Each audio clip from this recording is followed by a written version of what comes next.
আজ সৌদি আরবে ঈদের দিন, বাংলাদেশে তো কালকের ঈদ।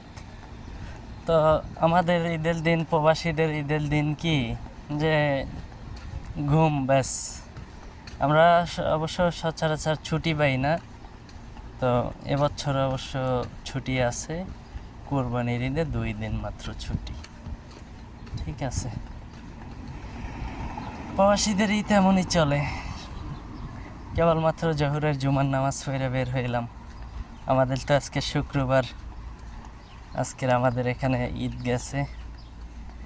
তো কালকের অবশ্য বাংলাদেশে শনিবার, কালকের বাংলাদেশে ঈদ। তো প্রবাসীদের ঈদ এমনই হয়, কিন্তু এটা বুঝে না, অনেকেই বুঝে না। যারা না বুঝে কষ্টের কোনো শেষ থাকে না, কারো কাছে বলাও যায় না, সওয়াও যায় না যে কি পরিমাণ কষ্ট প্রবাসীদের। এই হলো জীবন, প্রবাস জীবন। দেখছেন রৌদ্রের তাপটা, কি পরিমাণ রৌদ্রের তাপ। কে কে বিদেশে আসবেন, আসেন আসেন, যারা রোদ সহ্য করতে পারেন। যারা এসির ভিতরে থাইকে অভ্যস্ত না, ছায় থাইকে অভ্যস্ত, তারা অন্তত সৌদি আরবে আইসেন না, এটা মাদ্রাসা।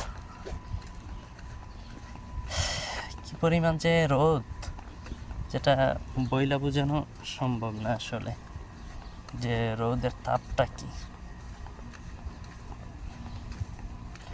আসলে বাংলাদেশে বৈশা অনেকে বলে যে আমি সৌদি আরব যাইয়া অনেক কষ্টের কাজ করতে পারবো, বিদেশ যাইয়া অনেক কষ্টের কাজ করতে পারবো, সমস্যা নাই, যে কাজ দিব ওই কাজ করতে পারবো।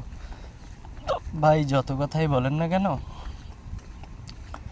রৌদ্রের কাজ যদি দেয় না, বুঝতে পারবেন যে বাংলাদেশে বৈশা তো বলছিলাম যে রৌদ্রের কাজ করতে পারবো, কষ্টের কাজ করতে পারবো, কিন্তু এখন কেন পারি না, এখন আমার অনেক কষ্ট হয়।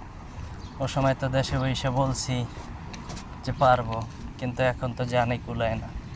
সেটা বুঝবেন অবশ্য সৌদি আরবে আসলে। বাংলাদেশে বৈশা কেউই বোঝে না, স্বাভাবিক। কেন বাংলাদেশের আবহাওয়া সৌদি আরবের আবহাওয়া এক না, দিন আর রাত তফাৎ। যেমন দিন আর রাত তফাৎ, তেমন তফাৎ বাংলাদেশের আবহাওয়া আর সৌদি আরবের আবহাওয়া, কখনোই এক না। কিন্তু এটা অনেকেই বুঝে না। অনেকে বুঝে যে কি, যে সৌদি আরবে ওটা একটু কষ্টের কাজ হইলেও পয়সা তো আসবে, ভালো টাকা স্যালারি পাবো। কিন্তু দেখেন, কাজের এছাড়াও, রাস্তার কাজ বা বাহিরের কাজ ছাড়াও বহুত কাজ আছে, যা যেসব কাজে আপনারা আসতে পারেন, কিন্তু